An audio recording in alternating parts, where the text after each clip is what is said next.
you like YouTube, welcome back to another episode. Okay, so unfortunately, Achilles' tongue has got white spot. He's absolutely covered in ick, as you can see here, head to toe in it. So how did this happen? It's beyond me. He was in copper for around 6 weeks, I believe, at the fish store, and when I got him, I decided not to quarantine him, which was probably stupid on my part, but I did put him through safety stop. And my thinking was, he was such an expensive fish, I just didn't really want to have him stressing out in the quarantine. So I took a chance with the safety stop and putting him into the display tank, and I'm absolutely blown away as to how the hell he's managed to get ick. So it kind of lets me believe that maybe the ick was still in the display.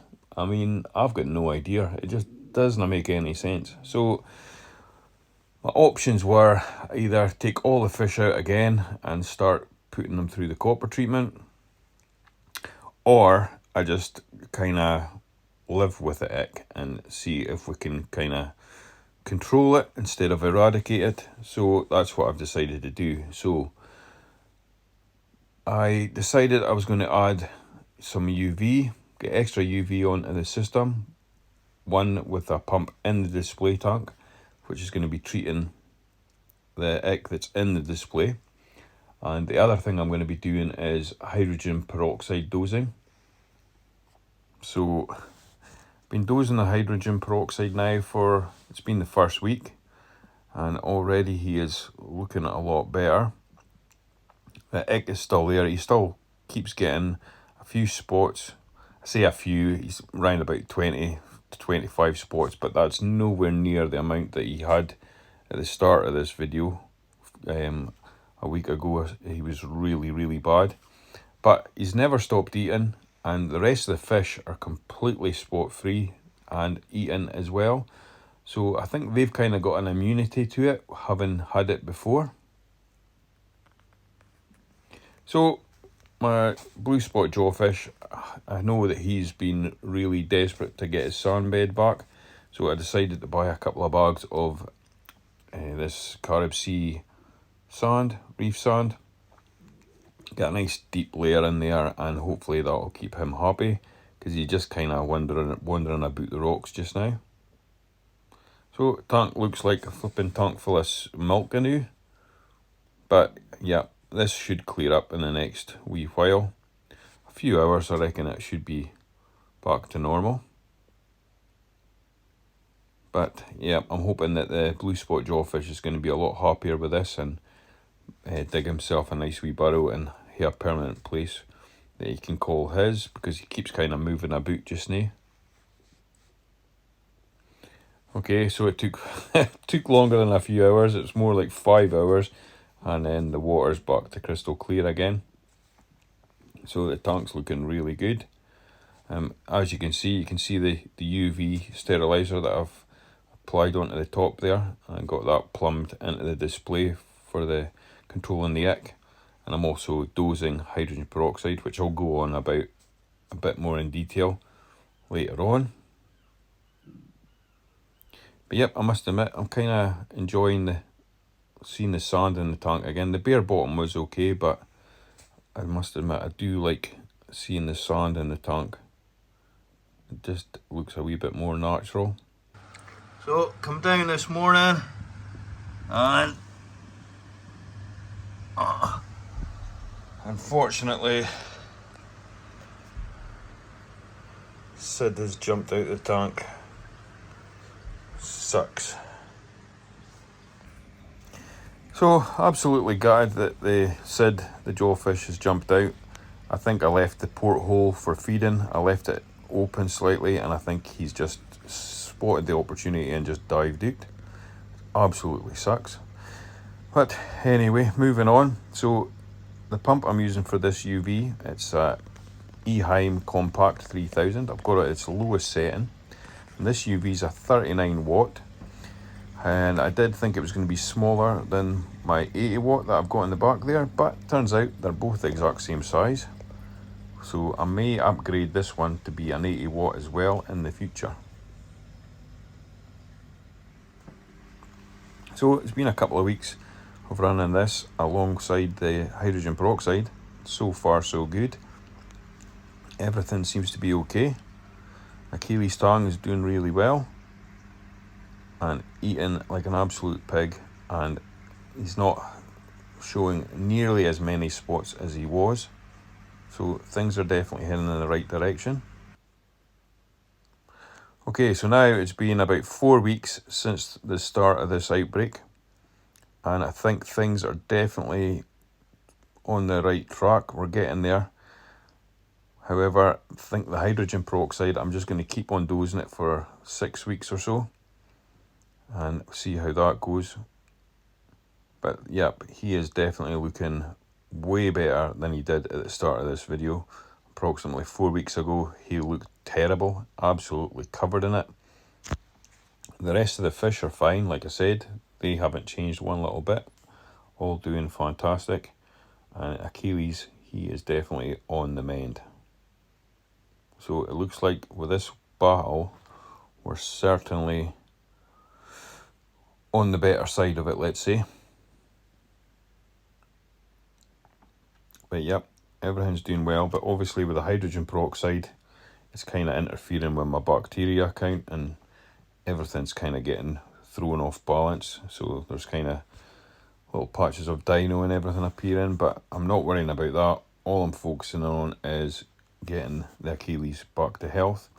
Now Dory, she's kind of got a heel that she had from the previous time in quarantine and head and lateral line disease, and it's just never been able to cure that. I don't think there is a cure for it, so it's just the way she is, just Scarface. But yep, the Achilles, he is looking way better now, so really happy. And I'm just going to carry on with the treatment. I think it's going to be about 6 week treatment to see how things go. Then I'll stop. If there is any more spots appear, I'll restart the treatment with the hydrogen peroxide and the UV in the tank until we can get to a stage where I can switch everything off and everybody is spot free. Well, I say everybody, I mean Achilles is spot free.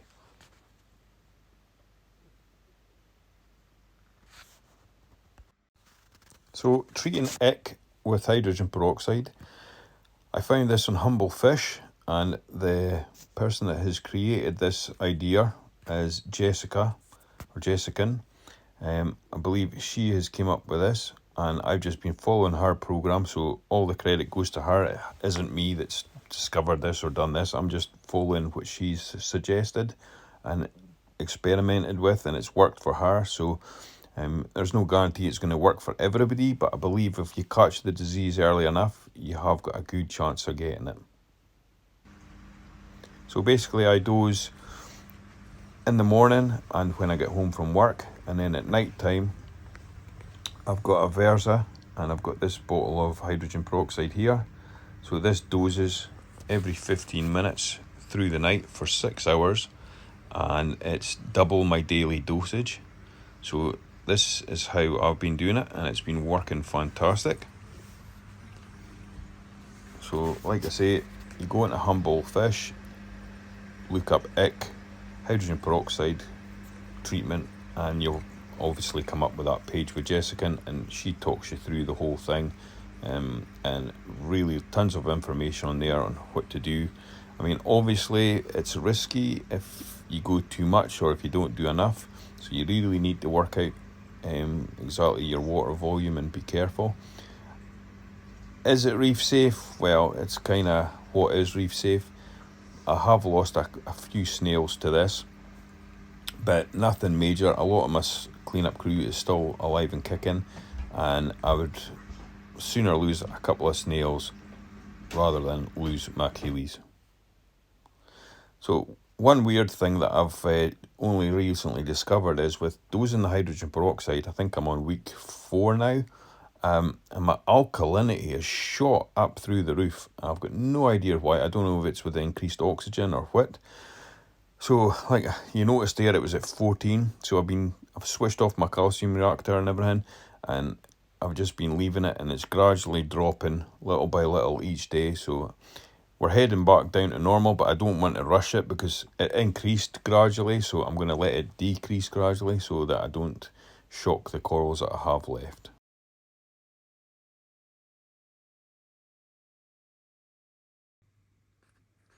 Okay, so D&I Tropicals, Derek, the owner, he has now retired, and because of this, the shop is now permanently closed. So that's unfortunate because it was only like 10 minutes from my house, which was ideal for getting fish food and frozen foods and fish and everything, so that kind of sucks. But on the plus side, Derek was getting rid of this tank and the sump, and basically he housed his corals in here, so I'm going to clean this all up and I'll use this for a frog tank when I eventually get down to getting some corals growing. So yep, it's pretty monkey just now, so I need to give this a good clean. He also gave me some of the salt he had left, so it's maybe a quarter of a bucket of that, so that'll be all ideal for the quarantine tanks. Other thing that I got is 11,000 litres per hour submersible pump. That's going to be ideal for when I'm doing my water changes. Stick that into my drum and it'll fill the tank up in no time. And the other thing I got, which is dead handy because I was going to be needing some, was I got this whole sack calcium media. Kind of looks like Reborn a wee bit. So there's like about 18 kilos in there. So that's going to keep me going for a couple of years anyway. And what else did I get? Well, yep, I got this as well. So this is I don't think Skims is on the go anymore, but basically got a little hung on the back filter. It should have been 90 quid, but I got this for 20 quid. So we'll see if it like that is. I mean, it's bound to come in useful. I mean, I've still got my tins. I also picked up a couple of nets, and last but not least, I got these aquariums for free as well. So these all need a good clean, but basically we've got three 3-foot aquariums, and I've got 4 4-foot aquariums. So everything needs a good clean. Still kind of got the gravel from the tropical fish and everything that was in it, so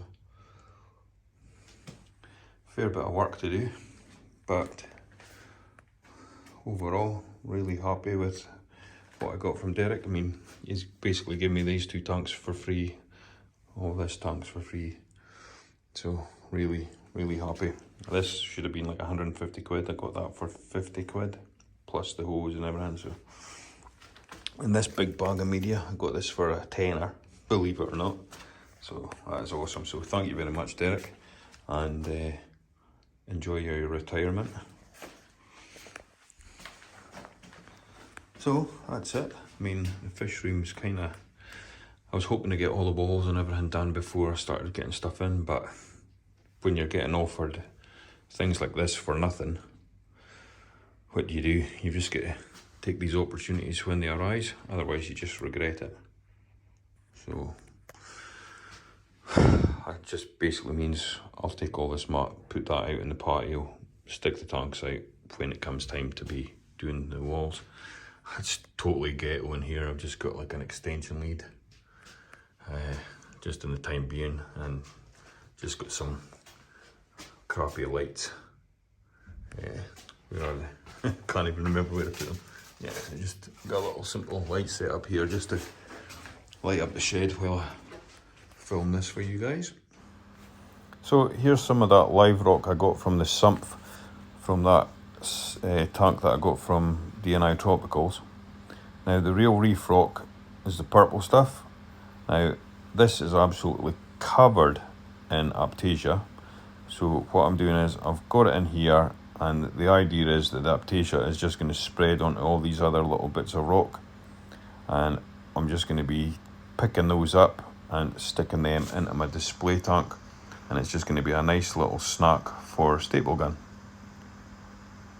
Don't think I'm going to bother adding the real reef rock into the aquarium until I can scrape most of those vermeted snails off.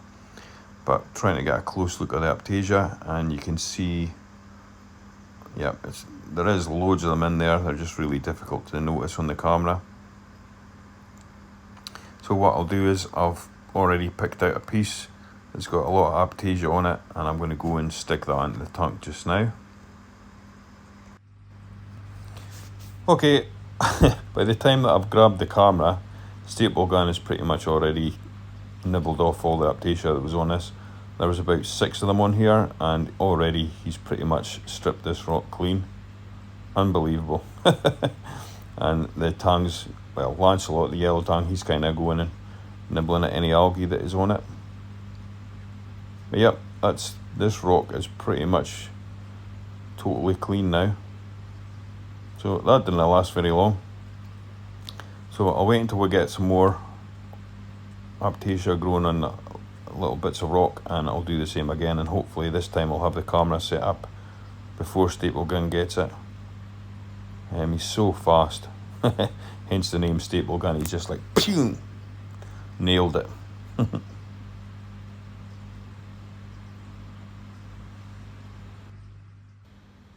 So the porthole, I've moved it and switched it to this position. I think this looks way better, and probably the way that it's meant to be. And the refugium, the caulerpa, it's growing slowly. It's looking okay in here. So we'll see how that does over the next few weeks.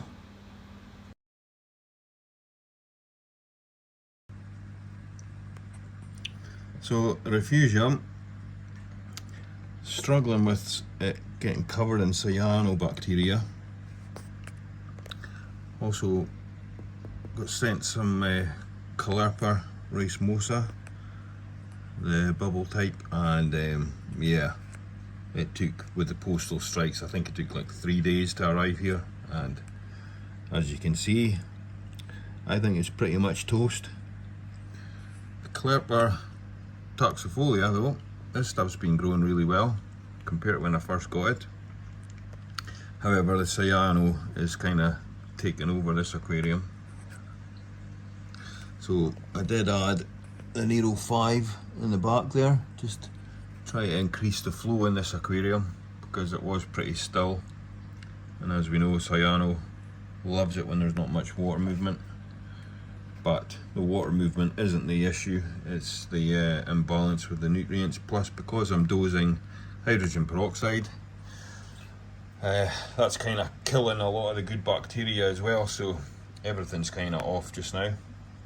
So it's been a bit of a whirlwind, this one. Like, this last few weeks has been a bit mental.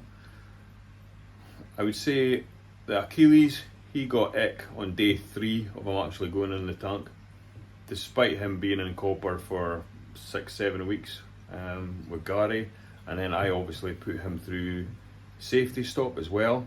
I didn't quarantine him myself, I had to put him through the safety stop, and figured that with him being in the copper in the fish store for so long that he would be okay. I mean, I honestly have no idea how he managed to get covered in ick.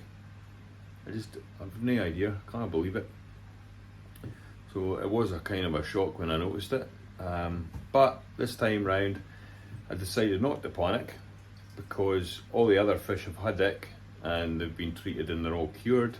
So my thinking was that they've kind of got an immunity to it, and touch wood, they have not shown any signs of it despite this ick being in this aquarium for the last 7 weeks, 6 weeks maybe. They're all fine, eating loads, and I mean, they're all kind of chunky, let's say. So yeah, I'm not worried about them at all. Now, I did think that when I first spotted the ick, I thought, oh, for God's sake, I don't want to tear this tank down again. And this tank has just never got going I mean, there's always been something. It's just been one headache after another. And I mean, I kind of gave up on it for a while because I did have my heart all planned on this new build and everything, but that's kind of gone out the window now. So I'm not even going to be bothering with that just now. That's going to be way down the line. And the only time I will be upgrading is when the Achilles is so big for this tank that it becomes a necessity. And then I will upgrade. But for just now, nah. I'm just going to be happy with what I've got.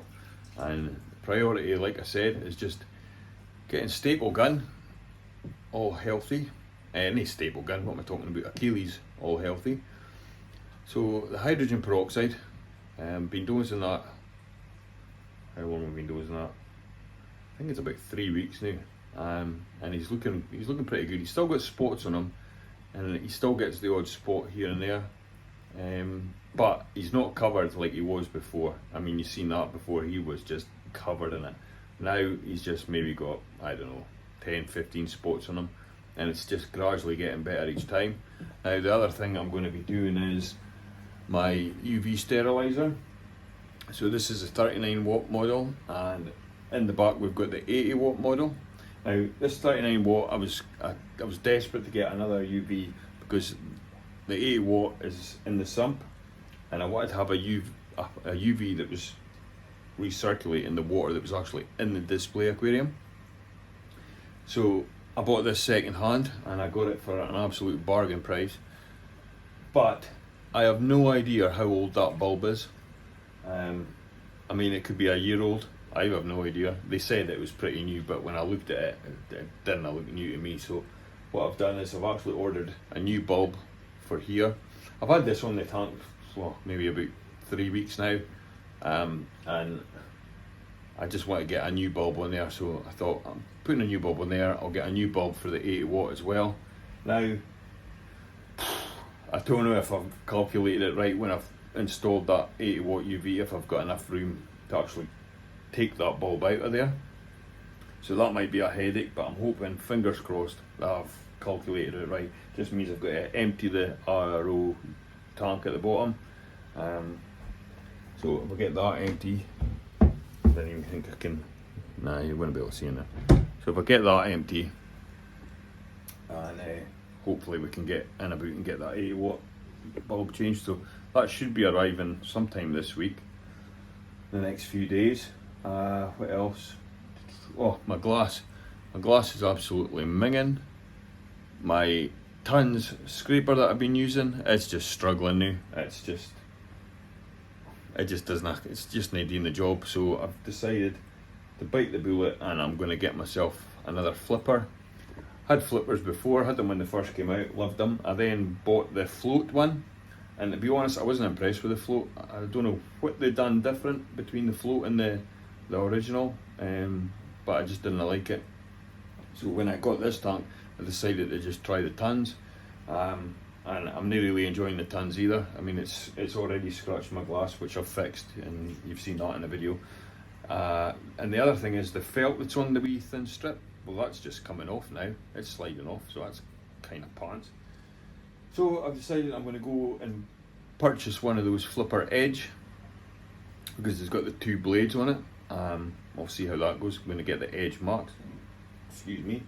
So hopefully that'll get this glass all nice and clean. So yep, my Regal Dory, yeah, she's not looking too good.